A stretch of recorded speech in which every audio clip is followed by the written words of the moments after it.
है और पहुंच जाते हैं तो कहने लगे कि जुआ का खेल खेलेंगे। धर्मराज कहने लगे जुआ अच्छी बात नहीं है। दुर्योधन कहने लगा ये चैलेंज है और वैसे तो झुट्टन का जुआ है, लेकिन जुआ ऐसा ही खेलेगा। जुआ का खेल झुट्टमट्ट का होता है और वैसे भी जुआ है, जुआ में कोई बात नहीं है, समय पास होता है। तो श्रोता बंधुओं, दुर्योधन की बात को धर्मराज मान जाते थे, वो धर्मराज सीधे साचे थे। इधर से कहा इधर से आप खेलोगे और इधर से हमारी मामा शकुनी खेले। क्या वो शकुनी को जुआ में बेईमानी करने की बहुत बड़ी जानकारी थी। जुआ की बेईमानी करना शकुनी के अंदर बहुत बड़ी जानकारी थी। और इधर धर्मराज भोले भाले थे, धर्मराज की तरफ से कन्हैया की कही नहीं आज धर्मराज, क्योंकि ये कन्हैया की भी चाल थी। अगर चाल नहीं होती तो जल और थल क्यों बनवाते और क्यों अंधों के अंध कहलवाते, सीधा नहीं बना देते। कन्हैया इस बात को चाह रहे थे क्योंकि साले अर्जुन के कन्हैया थे और 10 दास के साले इधर शकुनी थे। और शकुनी ने उस दिन से कसम खाई थी जिस दिन से गंधार ने अंधे को ला करके दे दी और सूर्य को दिखा दिया था। उसी दिन से कसम खा के आया था कि जब तक मैं पर्दा ढार नहीं करा दूंगा तब तक मैं वापस नहीं लौटूंगा। ये प्रतिज्ञा शकुनी ने की थी। ढोलक मास्टर, आज श्रोता बंधुओं, दोनों का पेड़ था और भगवान कन्हैया की इसमें क्या कसम थी? क्योंकि भगवान जब भूतल पर आते ही तो इस पृथ्वी के गुलाम होकर के आते हैं, उसे इंसानों से कोई मतलब नहीं। जब अवतार होता है तो ये खून मांगती है, तो इसे मात्र खून पिलाने के लिए आते ही और सर्वनाश कराने के लिए, विश्व युद्ध के लिए भगवान तब अवतार लेते। इसकी भूख बुझाने को हमारे तुम्हारे लिए नहीं आते, इसकी भूख बुझाने के लिए आते हैं, चाहे किसी रूप में आए। तो जुआ का खेल हुआ और खेलते धर्मराज यहां तक हुआ कि सब कुछ लास्ट में कुछ नहीं बचा तो कहने लगे भाई अब तो मेरे पास कुछ नहीं है, क्या रखूं? तो कहने लगा शकुनी कोई बात नहीं है, अरे तुम्हारे पास कुछ नहीं है तो कम से कम द्रौपदी का चीर रख दो। अगर वो चीर में अगर आप संपत्ति हम आपकी पूरी वापस कर देंगे। लालच आ गया तो शायद परमात्मा ने सुनी नहीं, तो हो सकता है कि चीर से मेरा सभी धर्मधाम वापस लौट गया, सब संपत्ति है। तो धर्मराज उस लालच के प्रति चीर रख देते ही द्रौपदी का शरीर नहीं रखा था, मात्र चीर रखा था। और चीर तो कई होते, सारी की बात तो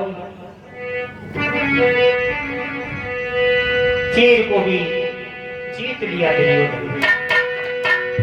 जब कुछ नहीं बचा तो धर्मराज से कहा कि हमारा चीर हमें दे दो।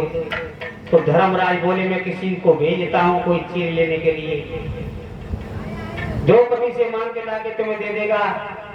दुर्योधन बोला चीर वो नहीं था, चीर तो वो था कि द्रौपदी के शरीर पर जो चीर होगा वो चीर मुझे चाहिए। मैं सामने सभा के अंदर उस चीर को खींचूंगा। उसी वक्त दुष्टासन से कहा भैया बदला लेने का समय आ गया, चले जाओ। दुष्टासन चला।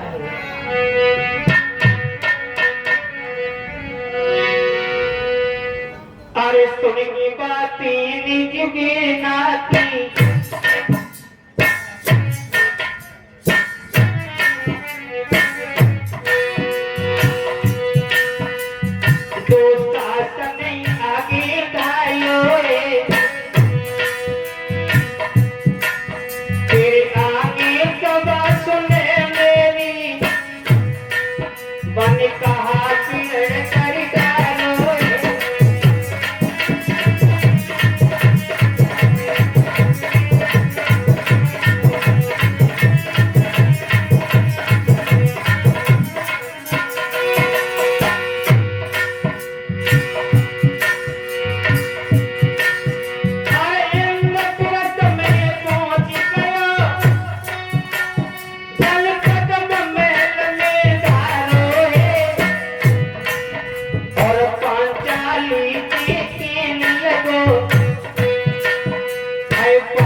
कहा कि मेरा क्या काम है दुशासन उस सभा के अंदर। दुशासन बोला पांचाली तुम्हें जाना पड़ेगा। क्या कि तुम्हारे पांचों पति तुम्हें हार चुके हैं जुआ में। मुझे उन पतियों की ताकत क्या है जो मुझे हार जाए, मुझ पर क्या अधिकार है। आज समझा करके बोला है।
जीव जला सकती है लेकिन मर्द अपने ऊपर आ गया तो उसके शरीर में बहुत बड़ी ताकत होती है।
जो भानुमति दुर्योधन की घर वाली थी सभा में कहने लगी उस दिन मेरे पति से अंधोपात कहा। उस दिन हमारी बेइज्जती हुई थी, कितना अच्छा लगा। सभा के अंदर से खींच के जा रही है, ये बदला देना पड़ेगा। पैरों में गिर जाती है द्रौपदी और कहने लगी दीदी रोक लो। अरे दीदी रोको दीवारो नहीं मानत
लेकिन सभा के अंदर किसी ने नहीं सुनी।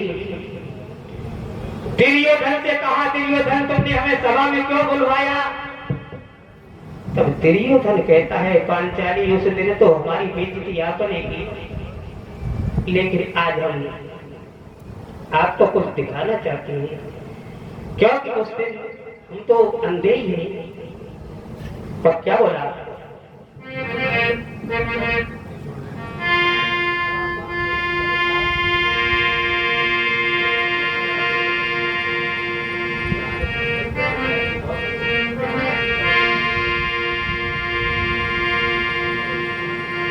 और समझा करके दुर्योधन बोला है, पांचाली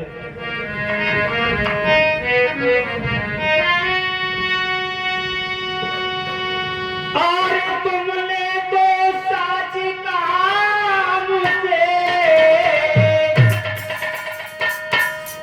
और हम भी बाप के पोते, फिर से कही देओ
तुम्हारे 5 पति में कोई देखता है और कोई नहीं देखता। द्रौपदी एक चीर को फेंक कर गई, मेरी जंगा पर आकर के बैठ जाइए। शब्द कहा, द्रौपदी की आग लग गई, क्या करने जा रहा है? लेकिन समय भगवान कन्हैया का भेजा हुआ, माता का माया का जाल था, क्योंकि वो संसार में कभी अवतार लेके मनुष्य खाते नहीं, इस पृथ्वी को खून पिलाने के लिए आते हैं।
कह दिया बंद करें तो पूरा सुनोगे, पूरा हम रुक गया।